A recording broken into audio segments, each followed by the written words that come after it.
Hey everybody, welcome back to the Dungeon Dive. Daniel here. I hope you are doing well, and if you are not, I hope you are soon. Okay, today we're kind of going to be doing a kind of, I guess, a showcase, looking at some things created by Perplexing Ruins.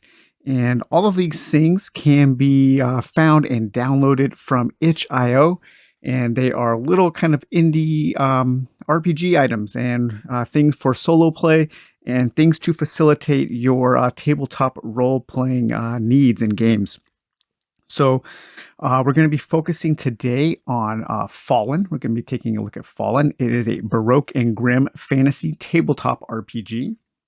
Then we will also be taking a look at a supplement for Fallen called Hilgaarb, and this is a city and adventure supplement for the Fallen role-playing game. We will also be taking a look at this campaign notebook created by Perplexing Realms, which is very cool. This was actually provided, this physical copy was actually provided to me by Perplexing Ruins. Did I say Realms? By Perplexing Ruins. And, but this is also available to purchase as a PDF, and we'll talk a little bit about that in a bit. These other two things were purchased by me. And then we're also going to be talking a little bit about how I would use untold encounters of the random kind to generate an adventure for this game, because I think the two things work very, very well together.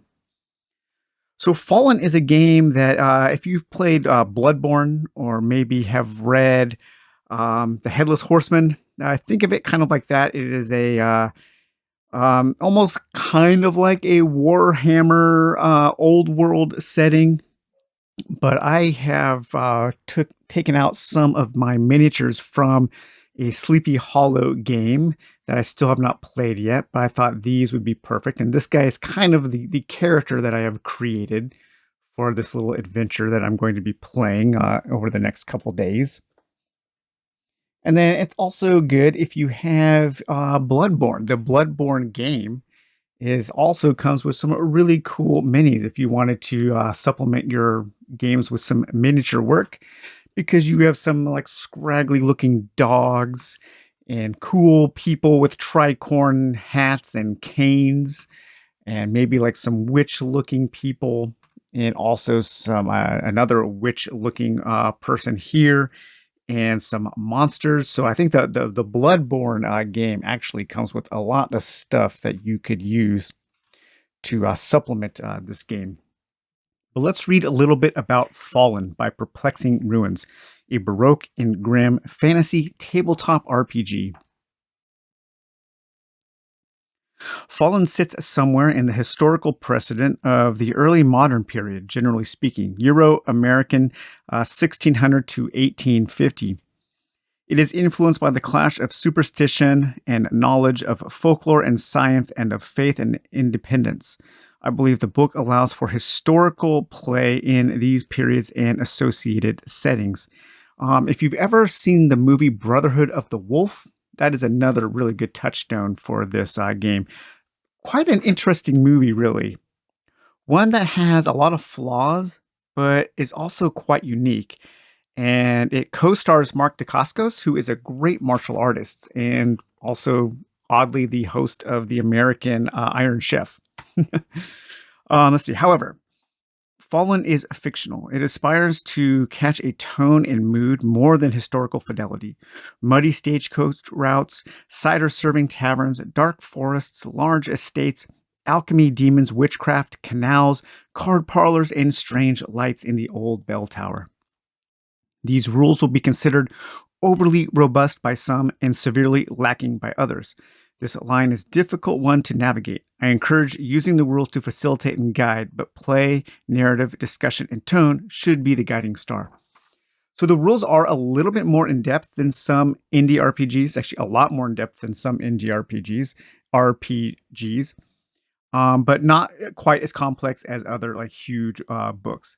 But there are a few more crunchy rules in this game than I was expecting. But I like the way they are used, and I like the way that they help to facilitate a kind of survival aspect, but they don't get too in the weeds with that kind of stuff. Let's see, there are enough tools in this book to allow the solo player to embark on their own journey between the gradients of success and narrative forward mechanics. The game is also more forgiving than some others. Also, it is not a combat heavy game, but one of mystery and discovery. The many generators herein can be enough to prompt one's imagination into a fulfilling session of play. The layout of the text is presented in a learn to play as you learn to make fashion. Character creation is integrated into the rules explanation. And then he has some acknowledgments here. This game takes its greatest inspiration from Cairn and Ironsworn, two games that I have not played yet. Ironsworn I should still be getting. Cairn I have and I need to look into. These two excellent games are foundational to my gaming thought. Solitary Defilement, Perilous Wilds, Trophy Dark, Bastards, Rogueland, Maze Rats, Hero's Journey, and Blood in the Roots have all left imprints somewhere in this text. So the Ironsworn seems to have influenced this quite a bit, and Solitary Defilement and how it handles the outcome of challenges. So the game, you start with your character sheet here, and this is my character. I am Elijah Alberbarth. My motivation is I am in debt. And a character has a number of different stats, 4 different stats. And those stats are as follows: strength, focus, agility, and will. And when you create your character, you're going to assign 4 values to each of those, or to one of those stats. You have a +0, a +1, a +2, and a +3. So my character has a +3 in strength, a +0 in focus, a +2 in agility, and a +1 in wisdom. And you can put D6 on those spaces on your character card. And these D6, they can be rolled in addition to rolling 2 other D6 for when you need to take a test, when you need to have a skill test or a challenge of some kind. And they represent your luck. And if you don't spend your D6 for a luck roll, then you get to add the value to your luck, to your roll total. But as soon as you spend one of these dice for a luck ability, then that bonus goes to 0 until you take a rest or until that is recharged somehow. So let's see, strengths for physical power, focus, concentration, agility, speed, and swiftness, and will is mental fortitude. Our characters have health that is dictated by a rank. So Fallen uses a rank system for all characters, and they coincide with the dice. So you have a 4, 6, 8, 10, 12, and 20. All new characters start with the rank 6. Rank helps determine your hit points. So right now on my rank 6, I have 6 hit points. As I take harm, harm does damage to my hit points. And so my hit points would go down. When this gets to 0, I fall down to the next rank, which would be a D4. So then I have 4 additional hit points. When that gets down to 0, I have to make a save in order to remain alive, or else my character is dead. So talks through about ranking. It goes through luck, how to spend your luck dice, and then basically how to play. It's pretty easy. For most challenges, you are going to take 2d6 and you are going to roll those, and you are going to add the relevant stat attribute or your relevant skill attribute, and we'll get to skills in a bit. And you're going to roll 2d6, and if that total ends up being, with the bonuses, ends up being a 10 or higher, you have an unmitigated success. You're great. Everything goes according to plan. On a 7 to a 9, there's a complication. So there is some success, but also a new difficulty or a loss. And on a 6 or less, you miss. Nothing works out, and another challenge may present itself. Violence is pretty easy in this game, about as complex as it is in something like Morkborg. At the top of each round, you roll a d6. On a 1 to 3, the enemies have initiative. On a 4 to 6, your party has initiative. You're either in melee range or you're in ranged combat. To attack, you roll your 2d6 and add your strength. Or if you're shooting with a gun, you add your focus. On a success, you deal 1 wound. Now, a wound, that lowers your rank by 1. So your rank would go down to 4. So a d6 would go down to a d4. If you complication, you deal harm. And harm does damage to the pips of your rank. So you really don't want to be... a successful wound in this game can very quickly kill an opponent or a player character. And on a miss, nothing happens, and you have a -1 to your next initiative attack or next initiative check. And to defend, you can roll to evade, and you can roll your d6 and add your agility. If you a success in an evasion, you can parry the attack, dealing 1 harm, so dealing 1 point of pip damage to your rank. A complication, you take the foe's harm still. On a wound and a miss, you take a wound. So there's a little bit of push your luck when you decide to defend. And then you also have a simple armor system. And armor, you can have, I think, up to 2 points of armor, and that armor will protect you from taking any harm. And you can also flee by doing a successful will check. So inventory in the game, this is one of the things that I find most interesting in the game.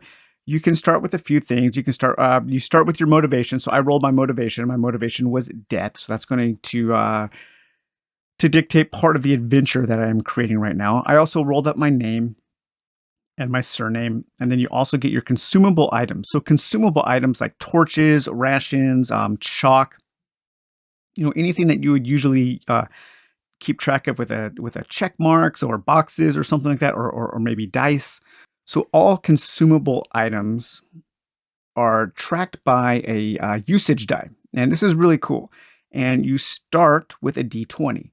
So all of my things, like I have a lantern and oil, I have rations, I have a brewing kit, I have torches. These are all things that I have to keep track of. But anytime after an adventure, after an encounter, after I use one of these things, I roll my usage die. And if I roll a 1 or a 2, then my usage die drops down in rank. So it goes from a D20 to a D12, D10, D8, D6, D4, and so on. And finally, when I'm on my D4, if I roll a 1 or a 2, then I am out of that particular thing and I have to repurchase it. Really interesting way to keep track of items. It has a little bit of survival element to it, but nothing so cumbersome that you have to do a ton of bookkeeping. The same is for your gear depletion or your gear degradation. As you are using your gear, your armor, or your weapons, at the end of each encounter, you roll your gear depletion die. And that is the same. It goes from D20 and then down, and so on in rank. Every time you roll a 1 or a 2, you go down in a rank. If you ever get to a D4 and you roll a 1 or a 2, then your gear has been destroyed and you either have to repair it or replace it. So that is a really cool system. I do like that quite a bit. And then it tells a little bit about firearms, because there are firearms in this game because of the time period, and they are quite powerful. And then you also have a thing called fear, because there's a lot of superstition in this world. There are a lot of witches and witchcraft and curses and weird elemental magics and weird creatures. And so you do need to deal with fear. So when you come face to face with something horrifying for the first time, you must test your will. Roll 2d6 plus will minus the foe's fear rating. On a miss, so if you're 6 or less, you gain 1 fear token. And for every fear token you have, you must reduce any test result by that much. So as you become more and more fearful, more and more suspicious of things, as things start getting under your skin and creeping you out more in this weird, dark world, then you become less good. You become worse at doing certain tasks. However, there are these places of peace. And so when you create a character, you're going to roll for your place of peace.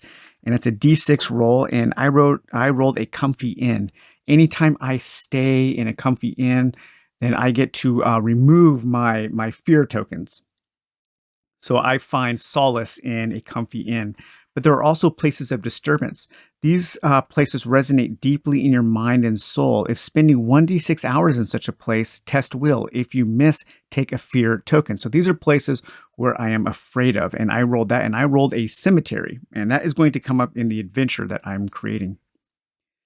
Additionally, you can take injuries, and injuries will actually, the first thing an injury will do is it will mark off a spot on your equipment. So you can hold 10 pieces of gear, but clothing and clothing does not take up gear. So any of your coats or your hats or anything like that, those don't count as equipment. But when you take an injury, you will roll on the injury chart to find out what kind of injury you had, and you can also not use a piece of gear until that injury is healed. So right now, my character has a flintlock pistol, a smith's hammer, a torch, torches, lantern and oil, rations, brewing kit, and a leather bag. Dueling is also an important feature in this game. You have blades and boxing, so you could have fisticuff duels, and there are also firearm duels. With the fisticuffs, you can either go to the death or you can have an honorable action. And then we get to the skills. Now, the skills I think are really cool in this game. On the character sheets, they are shown by these diamonds here, and you shade in how many points you have put into the skill. When you start the game, when you start a character, you have 5 points to distribute among the different skills. I put a point in creature mind, 2 points in exploration, 1 point in lore, and 1 point in venture. You also have crafting, diplomacy, healing, incantation, which is how you cast spells, investigation, mending, stealth, and survival. I like the skill system a lot in this game. It is more mechanical than in a lot of little indie RPGs, but I think it does help in the solo or role player in determining outcome, because each of these skills has a little description. For instance, creature mind. Natural creatures sense something in you, which makes them curious. And then each of these skills lists kind of like what happens when you have a challenge, when you have a skill challenge, on a success, on a complication, or on a miss. So if I were to come across some kind of creature and I rolled my creature mind skill to maybe try to charm the creature or try to figure out what it was doing, maybe following it back to its burrow or something like that, on a success, I would reduce the creature's hostility, gather information, acquire a companion, etc. On a complication, so if I rolled a 7 to 9, then the spinner, the GM, decides, or the creature increases in hostility, perhaps offers something and then flees. On a miss, if rank 4 the creature flees, if rank 6 or above, the creature becomes aggressive and attacks with initiative. And so each one of these skills gives you a little insight into what happens depending on how you roll when you are taking a skill challenge. And I do really, really like that. For exploration is when you are searching within an area that you have already discovered, if you're looking for something. And venturing is when you are moving from one node to a next, because this game uses a node system for traveling. You also, on a lot of these skills, if you miss on a skill check, you will have to suffer fate, and you will roll a d10, and a lot of these things have negative consequences. A lot of them will have you decrease your usage die, because if you are venturing or if you are exploring and you mess up, maybe you get lost, then you have to use some of your supplies, and so your usage die goes down when you suffer fate. I really like that system, and it really does add this survival element to the game, but it doesn't take up a ton of bookkeeping. It's more narrative focused, but it still gives you that little kind of a gamey thing that people like about survival games. So incantations is one of the more complex rules, and this is for casting spells. So your your incantation skill, you have white and dark and light. So dark spells cause harm, light spells heal. And you can determine how many skill points you want in your light side or your dark side, with a total of 4 from either or. You can have 2 and 2, 3 and 1, 1 and 3, all 4, and so on. And then when you want to cast a spell, you take your dice pool. So if I had 2 light die and 2 dark die, we'll say the yellows are light and these pinks are dark. I would take my my dice pool here, and I would roll those, and I would see if I was successful or not. So a success is a 10 plus. So I'd have 4, 5, 6, 7, 8, 9, 10, 11, 12, plus 4 for my incantation skill. So it was a successful dice pool roll. So on a success, I could spend any available dice from my pool to trigger these spell words here. And those spell words are separated into categories: for dark for doing harm, and light for healing. And then you need to describe what is happening based on those words. So let's say I wanted to use a dark and a light on a 4 and a 3 here. So on my dark is a 4. So I could cast Ruin, Explode, or Writhe. And then my light is a 3. I could cast Ward, Web, or Bone. Okay, let's say I wanted to combine Bone and Explode. So I wanted to cast a spell that was a Bone Explosion. So I called forth this elemental energy and I caused my foe's bones to explode in its body. So that's how you deal with spells. And then I used those two dice for my pool. So the next time I cast a spell, I only have 2 dice left in my dice pool.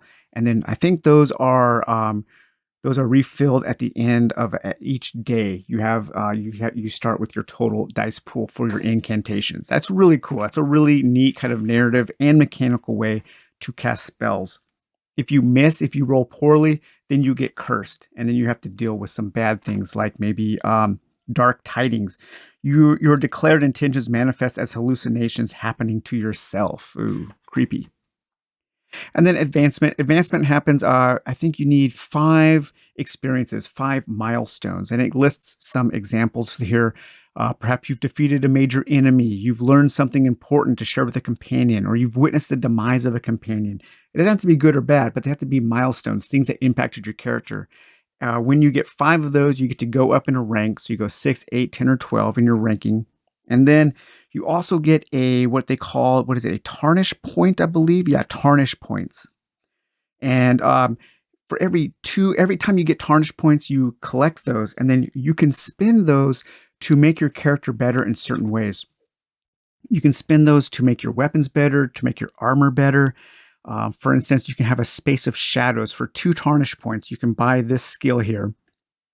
And it says you may call on the item to engulf yourself in a shadow sphere 12 feet in diameter, giving a +2 bonus on defense roll to all enclosed and 1 free action. It lasts 2 rounds of violence while in the same location. You take 1 fear token for each use. And this is called the folding. So this is those traveling the world of fallen are touched, tarnished, and folded into the fabric of earthen markings.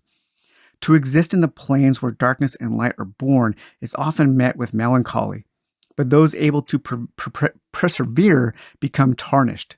An odor, a covering, a molding a molding that marks the spirit of one's growth.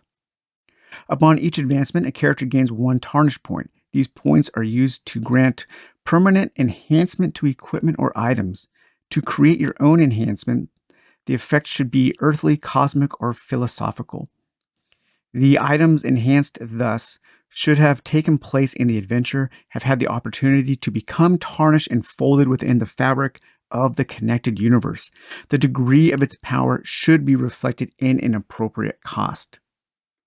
Additionally, when you level up, you get to increase an ability modifier by 1, you get 2 skill points to distribute, and you add 1 narrative aspect based on previous sessions. Gain advantage when using that aspect during a test. Advantage and disadvantage in the game are handled pretty easily. When you have advantage, when you're taking a test, you roll 3d6 and you take the 2 best. When you have disadvantage, you roll 3d6 and you take the 2 worst. And then we learn a little bit about how traveling is a node-based system. You go from node to node, such as on this map here. You might have certain nodes. To move from one node to another successfully, you have to make a successful venturing roll.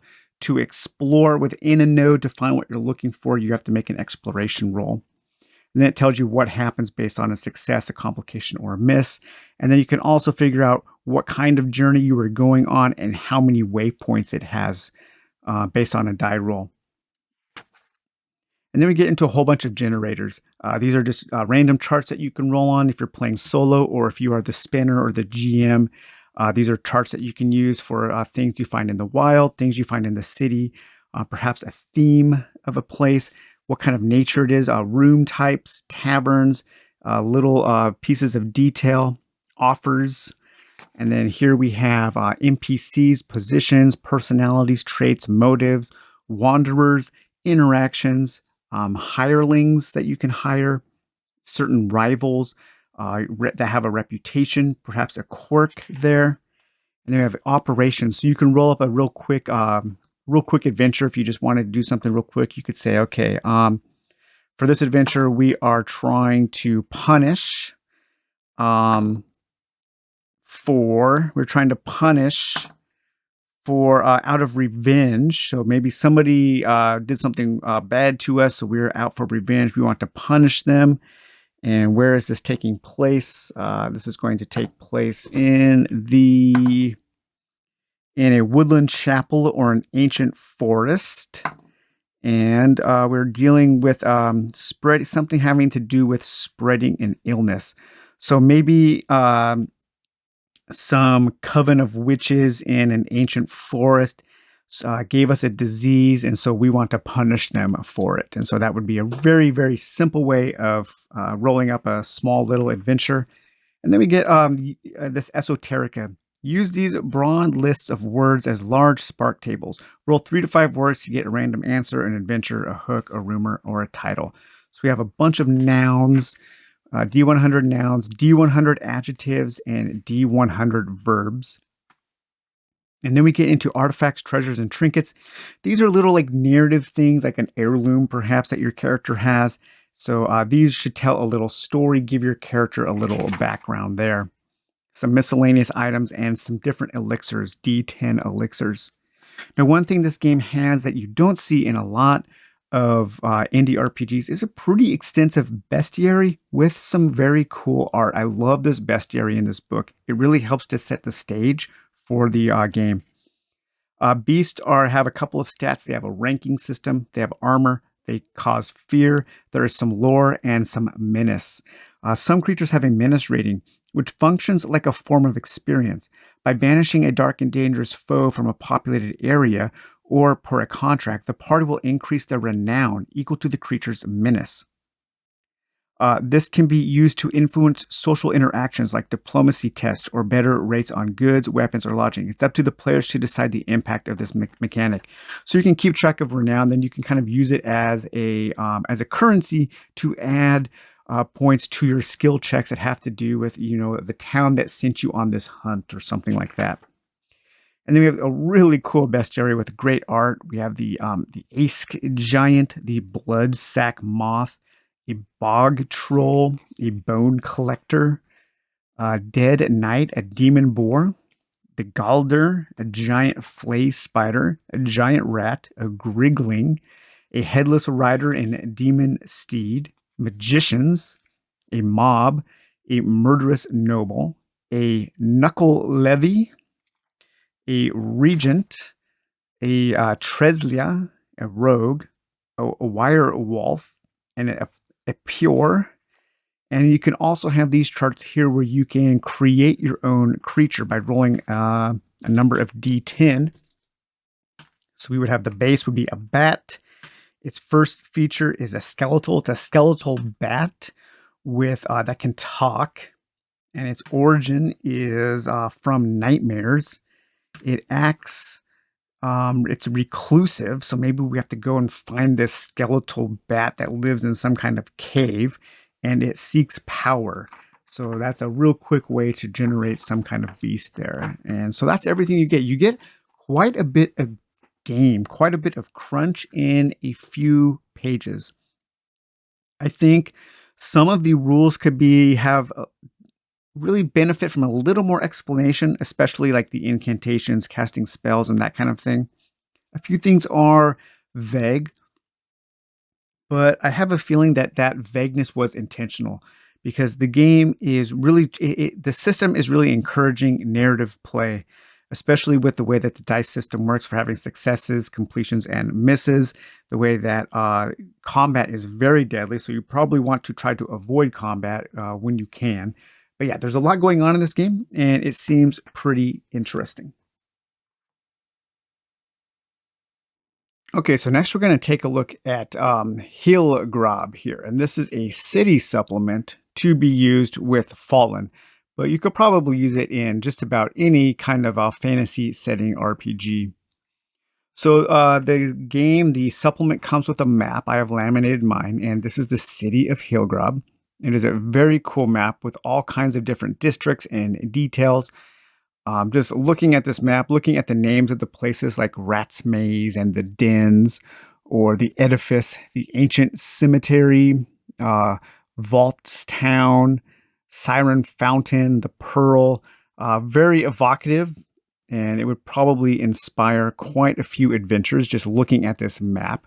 And the city, or the book, I should say, goes into the detail of all of those different places and gives you some characters, some motivations, and some things to generate city adventures for the game. And I think you could probably use like solitary defilement as an additional layer of city exploration to add to this supplement here. But we get some notes on the city. The city is dynamic. Be open with information. It is a fictional space. Its abstraction is okay. Make the city space as simple or complicated as you want. City, state, council, militia, and law are what you want them to be. Just some general guidelines on how to run your city. And you get some different things that you might find in the city, such as Wraith Draft. It was thieving hands that allowed this perilous mistake of twisted alchemy to survive the fires that claimed its creator.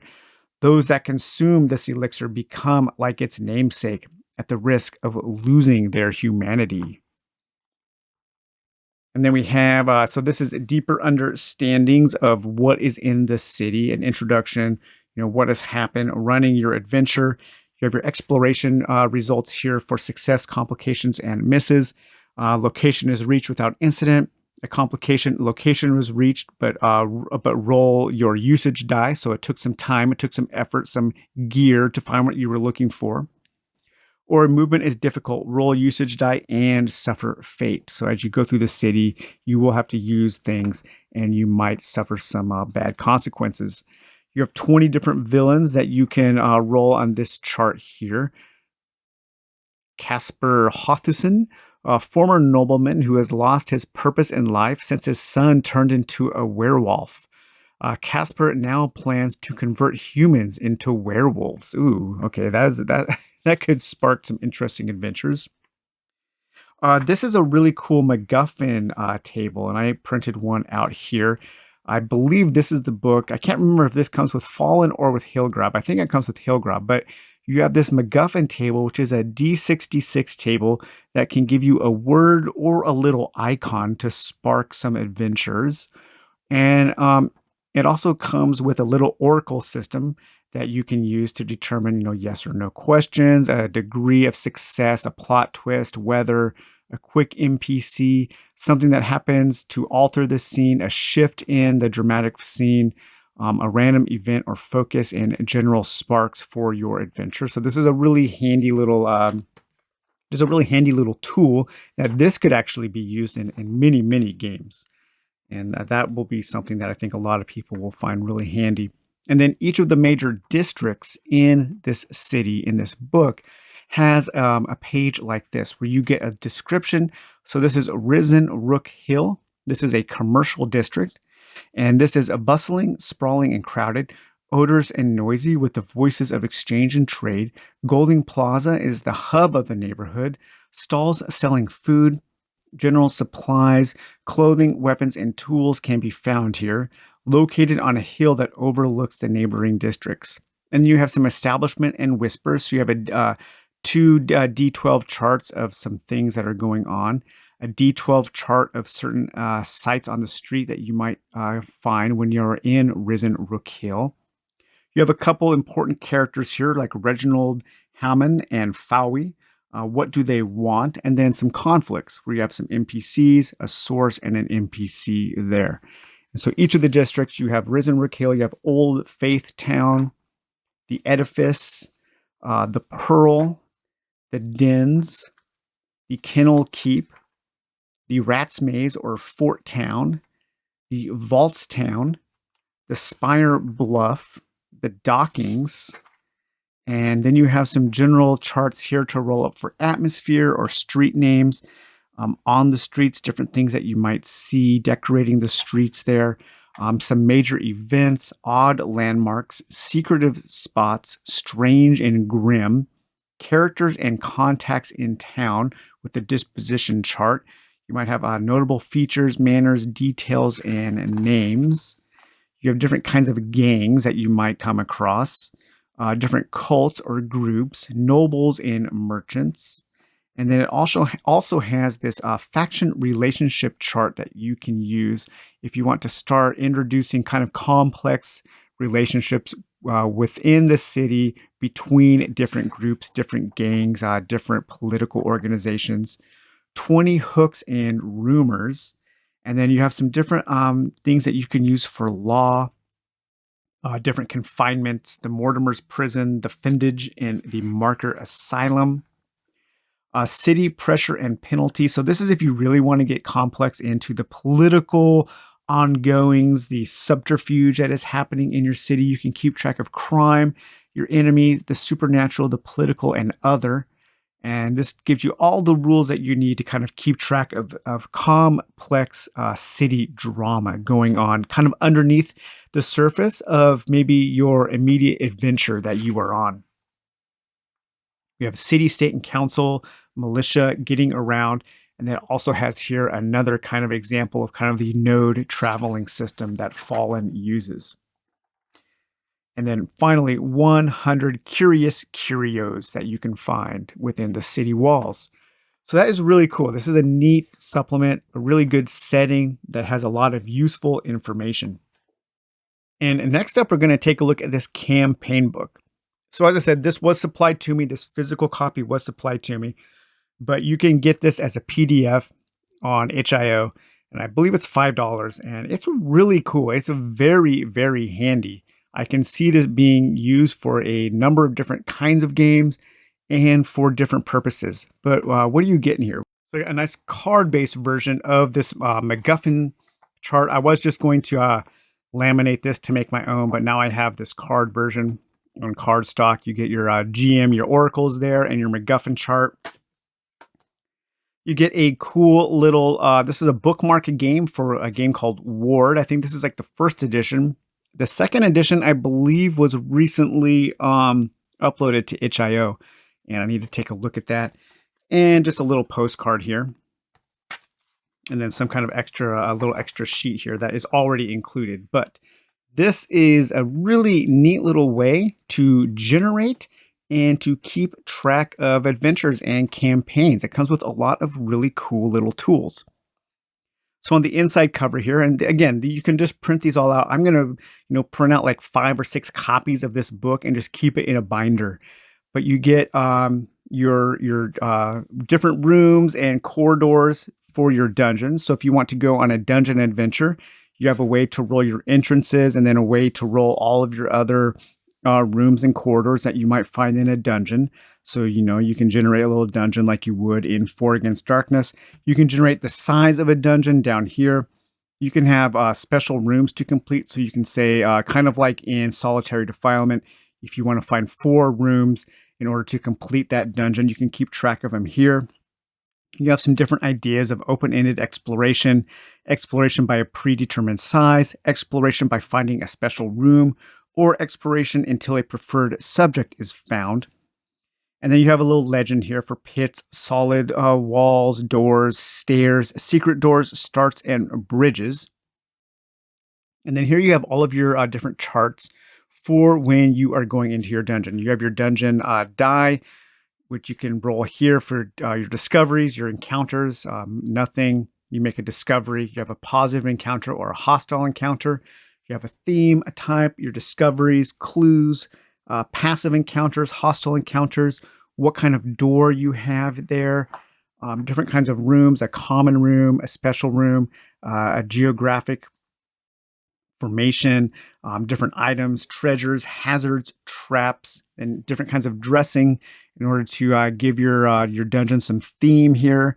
You have your natural, your man-made lighting, items, odors, sounds, odd things, and mystical things. And then it has room here for you to make your own charts here, your own D8 charts of different rooms, dressing, encounters, treasure, and rumors. And then you get a whole bunch of different charts to keep track of certain kinds of adventures while you are on your campaign. You have your hex map here. So if you want to have a hex crawl, you can use this. If you want to use this for your dungeon crawl, you can use this, and you can keep track of the different rooms and locations. You can make your own monster tables here for your wilderness monsters, your passive encounters, your special locations, or your campaign rumors. And then you have another large grid here. This might be useful for maybe creating a town or something on here, or some kind of a narrow focused in on one hex. You might have this be one hex here. Maybe it's a campsite or something. And again, you can keep track of your different tables. And then you get a note section here for your NPCs, threads and rumors, missions, and settlements. And in this particular, in the physical version, you get 3 of each of these sets. But again, I'm just going to print them out and keep them in a notebook. Then you just get a couple little pages here where you can keep track of some ideas. But then in the back covers here, we have D88 Wilderness Encounters, D88 Dungeon Encounters, and D88 Settlement Encounters. So all kinds of different things that you can roll up, all kinds of useful information there. And then here we have even more charts here for objectives, subjects, and adversaries, rewards. This is all different ways to come up with adventures and to keep track of things. Your traveling die, what kind of terrain you're going on, the kind of travel you are on, ill omens, discoveries, passive encounters, hostile encounters, different features, descriptions, locations, weather, things found, found for foraging, hazards, and then an NPC generator there, and a settlement generator. And then finally here, we have all kinds of different columns of things that you can combine to create mundane and mystical and magic loot. So a really useful tool. I found this incredibly cool, and I can't wait to start using it on my own solo role-playing games. And this, coupled with your MacGuffin chart, I could see being very useful for playing all kinds of different fantasy-themed games. So now let's take a look at how I was thinking of using Fallen with my character and using this, the Untold Encounters of a random kind to generate an adventure in the city of Hilgaarb. So if we remember back to the beginning of this video, my motivation was debt. So I have some debt that I have to pay off. And I kind of use that to start my adventure. And so I turned to this book, and since I'm in the town of Hilgaarb, and I'm working in this town, I decided to use the town encounters pages here to kind of generate generate an adventure. And the Untold Encounters book, of course, has all the different town districts. So in this book, we have districts for castle wards, cemeteries, docks, guild quarters, high streets, lanes, noble quarters, rural, slums, and an undercity. And those can easily be mapped to all of the different districts within the city of Hilgaarb. Hilgaarb. So very easy to do there. And then I created this little node map for this adventure. So in this adventure, I'm saying that I was in debt to a crime boss, and that's Mr. Schneider. And he is forcing me to enter the city and dig up a body of a recently buried councilman in the cemetery district. And if we remember, of course, my place of disturbance is a cemetery. So I'm going to have a hard time going into the cemetery. Of a recently buried councilman, Mr. Crabbark, and retrieve his city ring. So he has, I'm saying that the councilmen in this city, they have this ring, and maybe whoever has the ring has some kind of power within the city, but the councilmen are buried with their city rings, and grave robbers go to steal them. So maybe all of the councilmen are kind of like grave robbers and weird people because they've killed or they've defiled bodies to get these rings. I don't know, something like that. And if we do that, that will settle the debt. And so using this book, what I have done is I came up with that idea by rolling on this adventure theme and this adventure instigator. So on the adventure theme, I rolled for 13 or 14. I rolled for political intrigue, so that helped me come up with that idea. And then the adventure instigator, I rolled a 1 or a 2, which gave me the idea for a criminal. So I combined those two to come up with that little backstory for this adventure. And then here we have adventure stages. So this is going to tell us how long our adventure is. And I rolled a 15 or 16 for 5 stages for easy, normal, easy, hard, and end. And then I took a look at this map here and just kind of plotted out a 5-stage journey from outside of the city to the ancient cemetery. So in the start, I'm in the wilds, which is a rural area.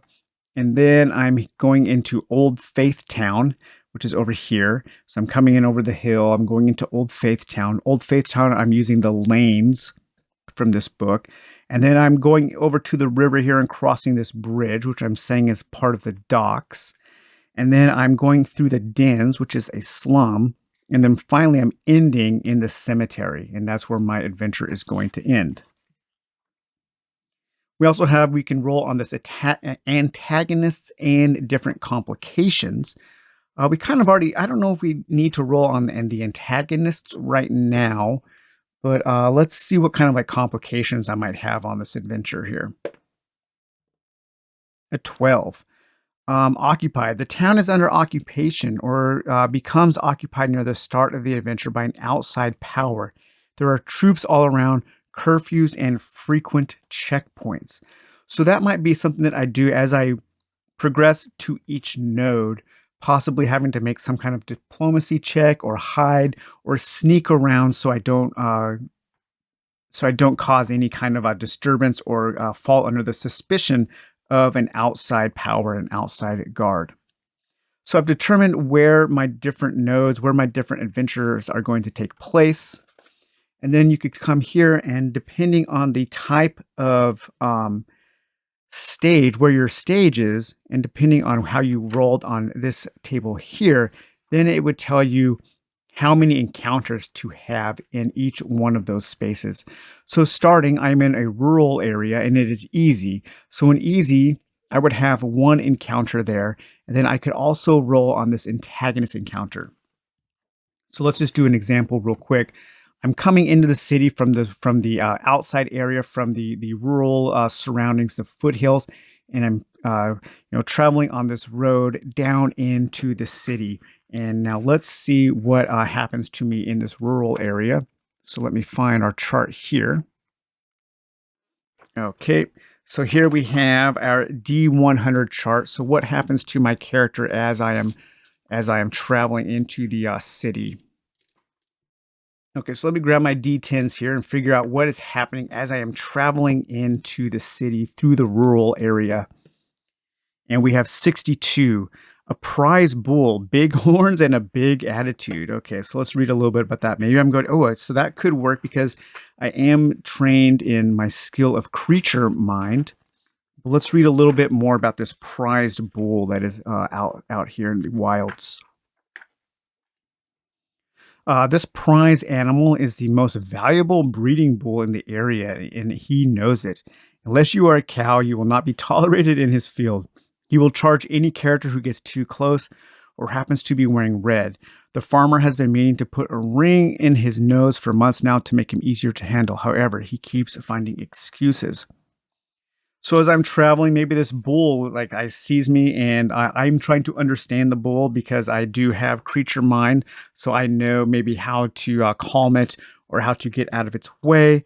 So I would say having a creature mind, this is going to give me a +1. So I'm going to roll 2d6 here. Yep.